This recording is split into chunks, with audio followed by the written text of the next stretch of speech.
ദീപകം ഹൃദയോദ്ദീപകം ജീവദായകം.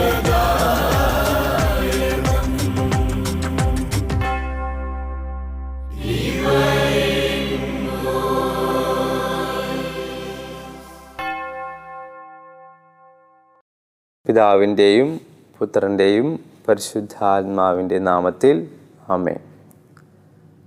ലോകമെമ്പാടുമുള്ള എല്ലാ goodness TV പ്രേക്ഷകർക്കും ഡിവൈൻ വോയിസിലേക്ക് സന്തോഷത്തോടുകൂടെ സ്വാഗതം ചെയ്യുകയാണ്. നമ്മൾ ആഗമന കാലത്തിലൂടെ കടന്നു പോവുകയാണല്ലോ. യേശുവിൻ്റെ രണ്ടാം വരവിന് വേണ്ടിയും അതുപോലെ തന്നെ യേശുവിൻ്റെ തിരുപ്പിറവിക്ക് വേണ്ടിയും ഒരുങ്ങുന്ന സുന്ദരമായ ദിവസങ്ങളാണ്. യേശുവിന് വേണ്ടി കാത്തിരിക്കുന്ന ദിവസങ്ങൾ, യേശുവിൻ്റെ പിറവിക്ക് വേണ്ടി ആത്മീയമായി ഒരുങ്ങി കാത്തിരിക്കുന്ന ദിവസങ്ങളാണ്. അപ്പോൾ ഈ ഒരു ദിവസത്തിനോട് അല്ലെങ്കിൽ ഈ ദിവസങ്ങളോടുകൂടി ഈ ഒരു ആരാധനാ ക്രമത്തിലെ ഈ ഒരു ആഗമന കാലത്തോടുകൂടി ചേർന്ന് നിന്നുകൊണ്ട് ഇന്നത്തെ വചന വിചിന്തനത്തിലേക്ക് കടക്കാം എന്ന് കരുതുകയാണ്. അപ്പോൾ നമ്മളിന്ന് ഈ ഒരു ദിവസം ഈ വചനത്തെക്കുറിച്ച് ധ്യാനിക്കുമ്പോൾ വിശുദ്ധ ലൂക്കായുടെ സുവിശേഷം 2-ാം അധ്യായം 1 മുതലുള്ള വാക്കുകളോട് ചേർന്നാണ് നമ്മളിന്ന് ധ്യാനിക്കുക. അപ്പോൾ ഈ ഒരു നല്ല ഒരു ഒരുക്കത്തിന് വേണ്ടി ഈ ഒരു ചിന്ത നമ്മളെ സഹായിക്കട്ടെ, ഈ വചനം നമ്മളെ സഹായിക്കട്ടെ. വചനം നമ്മൾ വായിക്കുന്നത് ഇപ്രകാരമാണ്. അക്കാലത്ത് ലോകമാസകലമുള്ള ജനങ്ങളുടെ പേര് എഴുതി ചേർക്കണം എന്ന് അഗസ്റ്റസ് സീസറിന് കൽപ്പന പുറപ്പെട്ടു. കീരിനോസ് സിറിയയിൽ ദേശാധിപതി ആയിരിക്കുമ്പോൾ ആദ്യത്തെ ഈ പേരെഴുത്ത് നടന്നു. പേരെഴുതിക്കാനായി ഓരോരുത്തരും തന്താങ്ങളുടെ നഗരത്തിലേക്ക് പോയി. ജോസഫ് ദാവീദിൻ്റെ കുടുംബത്തിലും വംശത്തിലും പെട്ടവനായിരുന്നതിനാൽ പേരെഴുതിക്കാനായി ഗലീലയിലെ പട്ടണമായ നസറത്ത് നിന്ന് യൂദയായിൽ ദാവീദിൻ്റെ പട്ടണമായ ബത്ലഹേമിലേക്ക് ഗർഭിണിയായ ഭാര്യ മറിയത്തോടുകൂടി പോയി. അവിടെ ആയിരിക്കുമ്പോൾ അവൾക്ക് പ്രസവ സമയമടുത്തു. അവൾ തൻ്റെ കടിഞ്ഞൂൽ പുത്രനെ പ്രസവിച്ചു. അവനെ പിള്ളക്കച്ച കൊണ്ട് പൊതിഞ്ഞ് പുൽത്തൊട്ടിയിൽ കിടത്തി. കാരണം സത്രത്തിൽ അവർക്ക് സ്ഥലം ലഭിച്ചില്ല. യേശുവിൽ സ്നേഹമുള്ളവരെ, ഈ ഒരു വചനത്തെ അടിസ്ഥാനപ്പെടുത്തിയാണ് നമ്മളിന്ന് ധ്യാനിക്കുന്നത്, ചിന്തിക്കുന്നത്. ഒരുപക്ഷെ നിങ്ങൾക്കെല്ലാവർക്കും ഈ ഒരു വചനഭാഗത്തോട് ചേർത്ത് വയ്ക്കുന്ന വിചിന്തനം ഗ്രഹിക്കാൻ കഴിയുമെന്ന് വിശ്വസിക്കുകയാണ്. ക്രിസ്തുമസ് കാലമാണല്ലോ, അല്ലെങ്കിൽ ആഗമനകാലമാണല്ലോ. ക്രിസ്തുമസ് എന്ന് പറഞ്ഞാൽ ഒരു അഡ്ജസ്റ്റ്മെൻറ്റ് ആണെന്ന് പറഞ്ഞാൽ അതൊരു നെഗറ്റീവായ ആശയമാക്കി നിങ്ങൾ ഉൾക്കൊള്ളരുത്.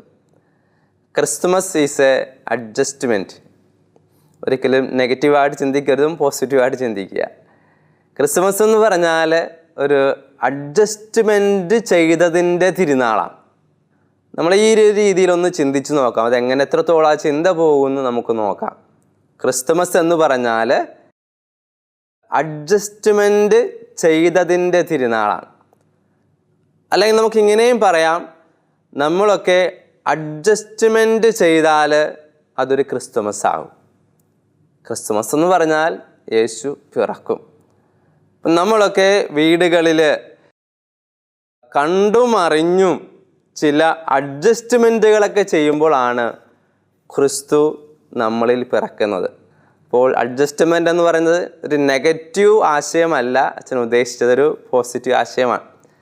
അപ്പോൾ അഡ്ജസ്റ്റ്മെൻ്റ് എന്നുള്ള ഒരു വാക്കിൻ്റെ മലയാളം രൂപത്തിലേക്ക് പോകുമ്പോഴേക്കും നമുക്ക് കാണുവാനായിട്ട് കഴിയുന്നത് കുറച്ച് വ്യത്യസ്തമായ വാക്കുകളാണ്. അതിങ്ങനെയൊക്കെയാണ്: ക്രമീകരിക്കുക, ശരിപ്പെടുത്തുക, തിട്ടപ്പെടുത്തുക, അനുയോജ്യമായ മാറ്റം വരുത്തുക. അത് ഇത്തിരി കൂടി ആശയത്തിരി അകന്നു പോകണ പോലെ തോന്നും. പക്ഷേ എങ്കിലും ഇംഗ്ലീഷിലെടുക്കുമ്പോൾ ഈ അഡ്ജസ്റ്റ്മെൻ്റ് എന്ന് പറയുമ്പോൾ ഒന്ന് അഡ്ജസ്റ്റ് ചെയ്യുക അല്ലേ, അതാണ് കുറേ കൂടി നമുക്ക് വ്യക്തമായിട്ട് മനസ്സിലാകുന്ന ഒരു വാക്യം. അഡ്ജസ്റ്റ്മെൻറ്റ്, ഞാനൊന്ന് ചെറുതായിട്ടൊന്ന് അഡ്ജസ്റ്റ് ചെയ്യുക. അപ്പോൾ ഇത് അച്ഛനിങ്ങനെ ഈ ഒരു അഡ്ജസ്റ്റ്മെൻറ്റ് ചെയ്തതിൻ്റെ തിരുനാളാണ് ക്രിസ്തുമസ് എന്ന് തോന്നാനുള്ള കാരണം വേറൊരു കാര്യമുണ്ട്. അപ്പം അതിൻ്റെ അടിസ്ഥാനത്തിലാണ് നമ്മൾ ഇന്ന് ഈ വചനം വായിച്ചതും. ഒരു പണ്ട് കുറേ നാളുകൾക്ക് മുമ്പ് കണ്ട ഒരു സിനിമയുടെ ചില ഭാഗങ്ങളാണ് അച്ഛനിങ്ങനെ ചിന്തിക്കാൻ പ്രേരണയായ കാര്യം. അത് വേറെ ഒന്നുമല്ല, 2006 പുറത്തിറങ്ങിയ കാതറിൻ ഹാർട്ട്വിക്കിൻ്റെ ദ നേറ്റിവിറ്റി സ്റ്റോറി എന്ന് പറയുന്ന ഒരു സിനിമ കണ്ടതോർമ്മയുണ്ട്. ആ ഒരു സിനിമയുടെ ചില രംഗങ്ങളാണ് കുറേ ആഴത്തിൽ ചിന്തിക്കാനും ഇങ്ങനെ ക്രിസ്തുമസ് എന്ന് പറഞ്ഞാൽ കുറേ അഡ്ജസ്റ്റ് ചെയ്തതിൻ്റെ തിരുനാളാണ് എന്ന് മനസ്സിലാക്കാനായിട്ട് കഴിഞ്ഞത്. ദ നേറ്റിവിറ്റി സ്റ്റോറി എന്ന് പറഞ്ഞാൽ, നേറ്റിവിറ്റി എന്ന വാക്കിൻ്റെ അർത്ഥം ജനനമെന്ന. ഇപ്പം ക്രിസ്തുവിൻ്റെ ജനനത്തിൻ്റെ സ്റ്റോറി, കഥ, അതാണ് ആ സിനിമയുടെ ഉൾക്കാഴ്ച. വളരെ രസകരമായിട്ടുള്ള ഒരു സിനിമയാണത്. ഈ ഒരു ആഗമന കാലത്തിൽ നമ്മളെല്ലാവരും ഒന്ന് കണ്ടിരിക്കേണ്ട സിനിമയാണ്. ഒന്നുമില്ലെങ്കിലും നമ്മൾ യൂട്യൂബിൽ കയറി ദ നേറ്റിവിറ്റി സ്റ്റോറി മൂവി എന്ന് അടിച്ചു കൊടുത്താൽ നമുക്കത് കിട്ടും. വളരെ രസകരമായ ഒരു സിനിമയാണത്. 2006 അമേരിക്കയിൽ ഇറങ്ങിയ ഒരു സിനിമയാണ്. വർഷങ്ങളായി എങ്കിൽ പോലും വളരെ പ്രസക്തിയുള്ള സിനിമയാണ്. ഈ സിനിമയിൽ 2-3 കാഴ്ചകളാണ് ഈ ഒരു അഡ്ജസ്റ്റ്മെൻറ്റിനെ കുറിച്ച് അച്ഛൻ്റെ മനസ്സിൽ ഒരു ചിന്ത വരാൻ കാരണം. അതിൽ 3 കാഴ്ചപ്പാടുകൾ നിങ്ങളുമായിട്ട് ഒന്ന് പങ്കുവെക്കുകയാണ്. ഈ സിനിമയുടെ പ്രധാന ആശയമെന്ന് പറഞ്ഞാൽ, വിശുദ്ധ യൗസപിതാവും പരിശുദ്ധ കന്യകാമറിയവും പേര് എഴുതിക്കുവാനായിട്ട് അവർ ഗലീലയിൽ നിന്ന് എങ്ങോട്ട് ബത്ലഹേമിലേക്കുള്ള യാത്രയാണ് ഇതിൻ്റെ പ്രധാന ആശയം. യാത്ര ചെയ്തു, ബത്ലഹേമിൽ പോയി യേശുവിന് ജന്മം നൽകുന്ന ഭാഗം, അതാണ് ഇതിൻ്റെ പ്രധാന ആശയം. അങ്ങനെ ഇരിക്കെ അതിൽ കണ്ട 3 കാഴ്ചകളാണ്.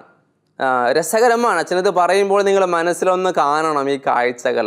ഇങ്ങനെ പൂർണ്ണ ഗർഭിണിയായ പരിശുദ്ധ അമ്മയെയും കൊണ്ട് വിശുദ്ധ യൗസപിതാവ് യാത്ര തുടങ്ങിയാണ്. ഒന്നാമത്തെ ആശയമാണ് പറയുന്നത്. അങ്ങനെ ഗർഭിണിയായ പരിശുദ്ധമ്മ ഒരു കഴുതയുടെ പുറത്ത് ഇരുന്നു കൊണ്ടാണ് യാത്ര ചെയ്യുന്നത്. അപ്പോഴേക്കും പരിശുദ്ധമ്മ മാത്രമാണ് ഇരുന്ന് യാത്ര ചെയ്യുന്നത്. ഇപ്പോൾ യൗസപിതാവ് നടക്കുന്നു, കഴുതയും നടക്കുന്നു. അങ്ങനെ അവർ ഇടയ്ക്കിടയ്ക്ക് ഓരോ സ്ഥലത്തിരുന്ന് വിശ്രമിച്ചൊക്കെയാണ് പോകുന്നത്. അങ്ങനെ അവർ കൊണ്ടുവരുന്ന അപ്പം, അത് നമ്മൾ ബ്രെഡ് എന്ന് പറയുന്നതല്ല, നമ്മൾ ഇപ്പോഴത്തെ കാലത്ത് പരത്തി ഉണ്ടാക്കുന്നൊരു അപ്പത്തിൻ്റെ മോഡലാണ് നമ്മൾ ആ സിനിമയിൽ കാണുന്നത്. അങ്ങനെ ആകെ പകുതി അപ്പമേ അവരുടെ കയ്യിൽ ഉണ്ടായിരുന്നുള്ളൂ. അപ്പോൾ ആ പകുതി അപ്പത്തിൽ പകുതി എടുത്ത് പരിശുദ്ധ അമ്മയ്ക്ക് യൗസപിതാവ് കൊടുക്കുന്നുണ്ട്. ബാക്കി പകുതി എടുത്ത് ഒരു കഷ്ണം കടിച്ചിട്ട് യൗസപിതാവ് പരിശുദ്ധ അമ്മ ഒന്ന് തിരിയുമ്പോഴേക്കും ബാക്കിയുള്ള അപ്പം എടുത്ത് തൻ്റെ പിറകിൽ ഒരു സഞ്ചിയിലേക്ക് വെക്കുന്നുണ്ട്. രസകരമായ കാഴ്ചയാണത്, നമ്മൾ കണ്ടിരിക്കേണ്ട ഒരു കാഴ്ചയാണ്. എന്നിട്ട് പരിശുദ്ധമ്മ പിന്നെ വിശ്രമിക്കുമ്പോഴേക്കും താൻ മാറ്റിവെച്ച അപ്പക്കഷ്ണം എടുത്തുകൊണ്ട് തൻ്റെ കൂടെ വന്ന കഴുതയ്ക്ക് യൗസപിതാവ് കൊടുക്കുന്നതായിട്ട് കാണുന്നത് വളരെ രസകരമായിട്ടുള്ള ഒരു കാഴ്ചയാണത് കാണുന്നത്. കാരണം താൻ അപ്പം കഴിക്കാതെ മാറ്റിവെച്ചുകൊണ്ട് പരിശുദ്ധമ്മയെ ചുമക്കുവാൻ വേണ്ടി കഴുതയ്ക്ക് ആരോഗ്യം വേണം, അതിന് ശക്തി വേണം, ഇനിയും കുറേ യാത്ര ചെയ്യാനുള്ളതാണ്. അതുകൊണ്ട് ഈ അപ്പക്കഷ്ണമെടുത്ത് കഴുതയുടെ വയറ് നിറയ്ക്കാൻ വേണ്ടി സ്വയമേ അഡ്ജസ്റ്റ് ചെയ്യുന്ന യൗസപിതാവിനെയാണ് കാണുന്നത്. അപ്പോൾ ഒരു അഡ്ജസ്റ്റ്മെൻ്റ് ഇല്ലേ, തൻ്റെ വയറ് വിശന്നാലും അത് അഡ്ജസ്റ്റ് ചെയ്തുകൊണ്ട് പരിശുദ്ധമ്മയെ ഉണ്ണിയേശുവിനും, അതായത് പരിശുദ്ധമ്മയുടെ ഉദരത്തിലായിരിക്കുന്ന യേശുവിനെയും വഹിക്കാനുള്ള കഴുതക്കുട്ടിയെ ശക്തിപ്പെടുത്തുന്ന യൗസപിതാവ്. എന്ത് രസകരമായിട്ടുള്ളൊരു ആശയമാണ്, എന്ത് രസകരമായിട്ടുള്ളൊരു കാഴ്ചയാണ് അഡ്ജസ്റ്റ്മെൻറ്റ്. ഇപ്പോൾ ഒരു അഡ്ജസ്റ്റ്മെൻറ്റിൽ നിന്നാണ്, യൗസപിതാവിൻ്റെ അഡ്ജസ്റ്റ്മെൻറ്റിൽ നിന്നാണ് ഇവിടെ ഉണ്ണീശോ ബെത്ലഹേമിൽ പിറക്കുന്നത്. ഇതാണ് ഒന്നാമത്തെ കാഴ്ച. ഇതുപോലെ തന്നെ രസകരമായിട്ടുള്ള രണ്ടാമത്തെ ഒരു കാഴ്ചയുണ്ട്. ഇവര് നമുക്കറിയാം, ആ ഭൂപ്രകൃതി അനുസരിച്ച് നമ്മൾ ബെത്ലഹേമിലേക്കുള്ള യാത്ര കല്ലും മണ്ണും ചെറിയ കുന്നും ചെറിയ അരുവികളൊക്കെ, വലിയ പുഴയല്ല, ചെറിയ ചെറിയ അരുവികളൊക്കെ ചേർന്നതാണ്. ആ സിനിമയിൽ വളരെ വ്യക്തമായിട്ടത് കാണിക്കുന്നുണ്ട്. അങ്ങനെ പരിശുദ്ധ അമ്മ കഴുതപ്പുറത്തിരുന്നു കൊണ്ട് ഒരു ചെറിയ അരുവി അവർ മുറിച്ച് കടക്കുകയാണ്. അപ്പോൾ കഴുതയുടെ പകുതിയോളം വെള്ളത്തിലായി. അങ്ങനെ നിങ്ങൾ ആ കാഴ്ച ഒന്ന് മനസ്സിൽ കാണുക. അപ്പം അങ്ങനെ യൗസപിതാവിൻ്റെ സഹായത്തോടു കൂടി കഴുത അങ്ങനെ തപ്പിയും തടഞ്ഞുമൊക്കെ കാഴ്ച നമുക്ക് കിട്ടുന്നില്ല, കാരണം വെള്ളമാണ്, കാല് വെക്കുന്ന പതുക്കെ ഇങ്ങനെ പോയിക്കൊണ്ടിരിക്കുകയാണ്. അപ്പോൾ ഉടനെ തന്നെ അരുവിലൂടെ ഒരു പാമ്പ് ഇങ്ങനെ ഇഴഞ്ഞിഴഞ്ഞ് വളരെ സ്പീഡിൽ പോകുന്നുണ്ട്. ആ പാമ്പിനെ കണ്ട ഉടനെ ഈ കഴുത പേടിച്ചൊന്നു കുതറുന്നുണ്ട്. കുതറുമ്പോഴേക്ക് അറിയാമല്ലോ, പരിശുദ്ധമ്മ ഗർഭിണിയാണ്, കഴുതപ്പുറത്തിരിപ്പുണ്ട്. അങ്ങനെ പെട്ടെന്ന് ആ കഴുത ഇങ്ങനെ അനങ്ങുമ്പോഴേക്കും, കുതിറി ഇങ്ങനെ അനങ്ങുമ്പോഴേക്കും പരിശുദ്ധമ്മ, ഗർഭിണിയായ പരിശുദ്ധമ്മ മറിഞ്ഞ് ആ ഒരു അരുവിയിലേക്ക് വീഴുന്നുണ്ട്. അപ്പോഴേക്കും അവിടെ നമുക്ക് മനസ്സിന് ഭയങ്കര ടെൻഷനോടുകൂടി കണ്ടിരിക്കുന്ന ഒരു കാഴ്ചയാണ്. അങ്ങനെ വീഴുന്ന പരിശുദ്ധ അമ്മ അരുവിയിലൂടെ ഒന്ന് ഒഴുകി കുറച്ചങ്ങോട്ട് നീങ്ങി പോകുന്നുണ്ട്. അപ്പോൾ പുറകെ നീന്തി ചെന്ന് യൗസപിതാവ് പരിശുദ്ധമ്മ ഗർഭിണിയായ പരിശുദ്ധമ്മയെ എടുത്ത് കയറ്റി തൊട്ടടുത്ത് കരയിലേക്ക് കൊണ്ടുവരാനായിട്ടുള്ളൊരു പരിശ്രമം അവിടെ നടത്തുന്നുണ്ട്. നമ്മൾ ഈ കാഴ്ചകളൊക്കെ ആ ഒരു സിനിമയിൽ കാണുമ്പോഴേക്കും വളരെ വളരെ ഹൃദയ ഭേദകമായ രീതിയിലാണ്, വളരെ സങ്കടത്തോടു കൂടിയാണ് കാണുന്നത്. അപ്പോൾ എത്രത്തോളം അഡ്ജസ്റ്റ്മെൻറ്റ് പരിശുദ്ധമ്മയും വിശുദ്ധ യൗസപിതാവും അവിടെ കാണിക്കുന്നുണ്ട്. തൻ്റെ തിരുക്കുമാരന് ജന്മം നൽകാൻ വേണ്ടി ചെറിയ ചെറിയ അഡ്ജസ്റ്റ്മെൻറ്റുകൾ അവരുടെ ജീവിതത്തിൽ ബെത്ലഹേമിലേക്കുള്ള യാത്രയിൽ അവർ കുറേയേറെ ചെയ്യുന്നുണ്ട്. ഇനി മൂന്നാമത് കണ്ട ഒരു കാഴ്ച കൂടി നമ്മൾ പങ്കുവെക്കുകയാണ്. ഇങ്ങനെ നേരത്തെ പറഞ്ഞല്ലോ, പരിശുദ്ധ അമ്മ മാത്രമാണ് കഴുതപ്പുറത്തിരുന്ന് യാത്ര ചെയ്യുന്നത്. യൗസപിതാവ് നടക്കുന്നു, കഴുതയും നടക്കുന്നു.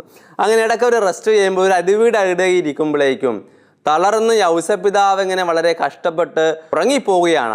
ആള് അതിനെക്കുറിച്ചുള്ള ഒരു അറിവില്ലാതെ ഉറങ്ങിപ്പോവുകയാണ്. പരിശുദ്ധമ്മ ഒറ്റയ്ക്കാണ്.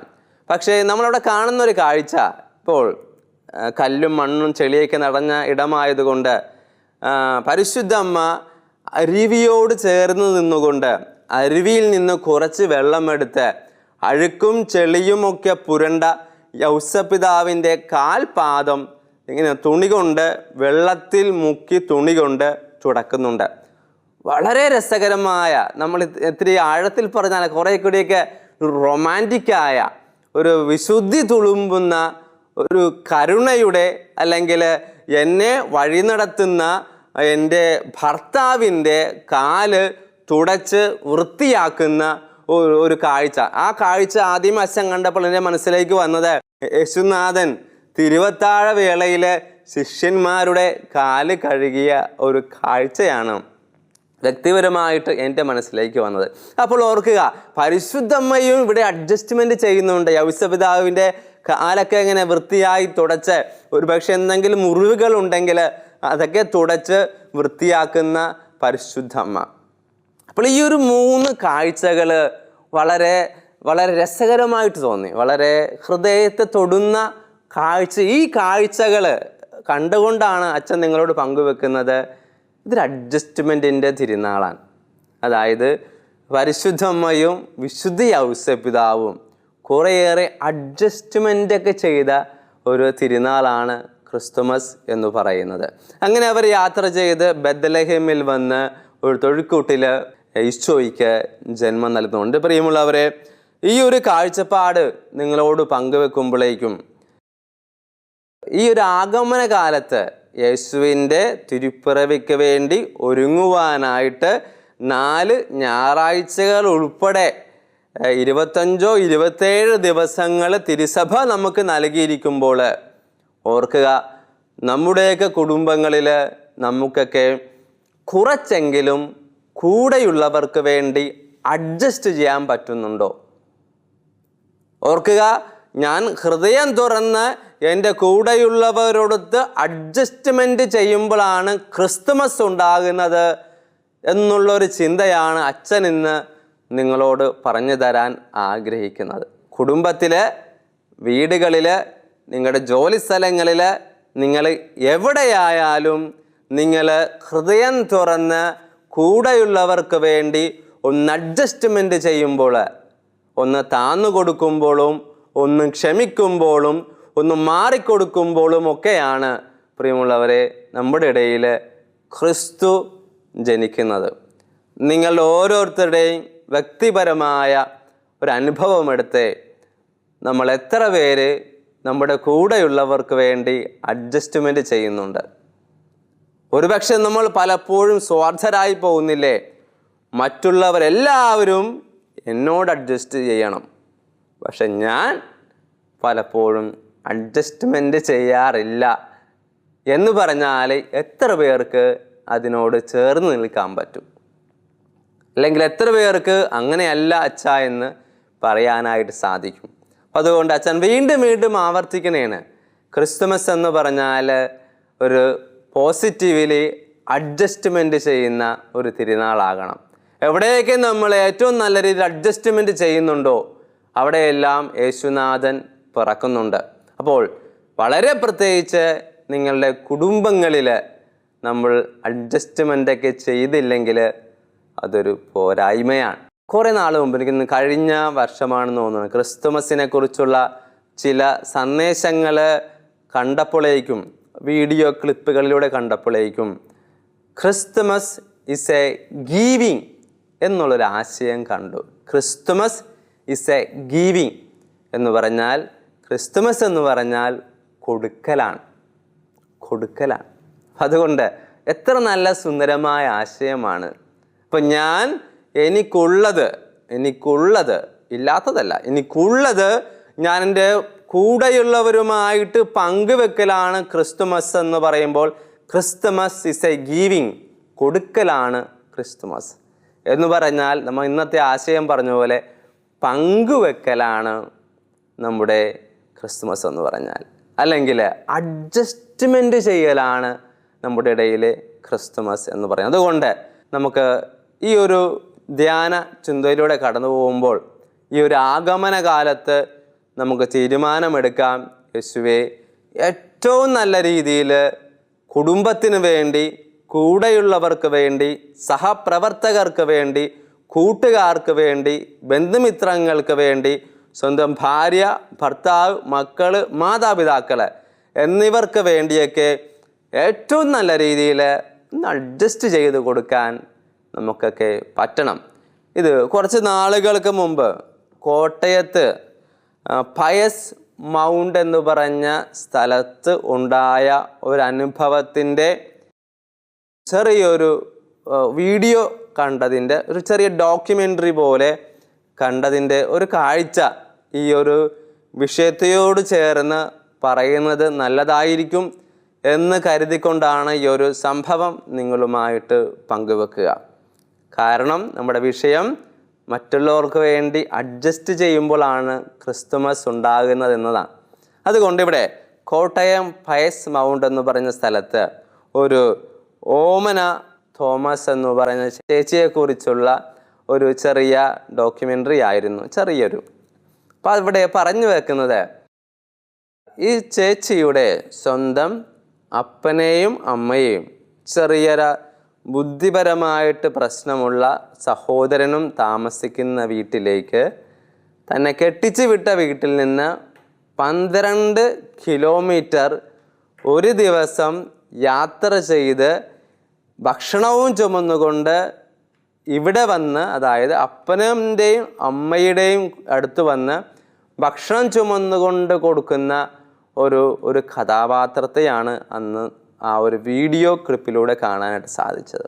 അപ്പം അച്ഛൻ ചിന്തിക്കുകയായിരുന്നു, അവർ ആ ഡോക്യുമെൻ്ററി ചെയ്തവർ പറഞ്ഞത് ഏകദേശം 63,000 കിലോമീറ്റർ ഈ ചേടത്തി കുറച്ച് നാളുകൾ കൊണ്ട് നടന്നിട്ടുണ്ട്.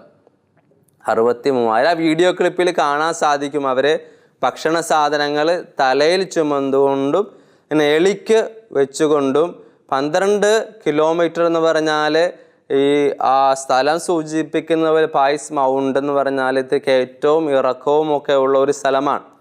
അപ്പോൾ അവിടെ സുഗമമായിട്ട് നമ്മൾ റോഡിലൂടെ യാത്ര ചെയ്യുന്ന പോലെ യാത്ര ചെയ്യാൻ പറ്റില്ല.